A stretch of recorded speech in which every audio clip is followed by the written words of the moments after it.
In front of me is VIVO Y19s, and today I would like to show you how you can add a password to Google Passwords Manager.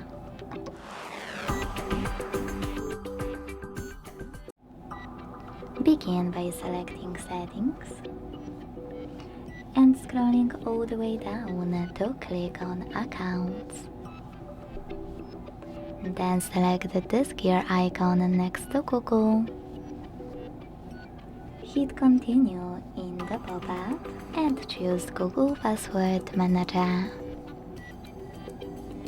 Now click on Add Password over here and input all of those informations. At the top, select any website or click on Select App and tap on the chosen one. Then enter your username, email or phone number, password, and even take some helpful notes.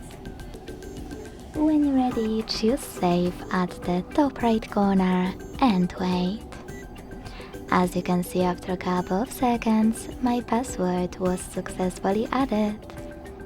Thanks so much for watching. If you enjoyed this video, don't forget to leave a like, comment and subscribe. Bye!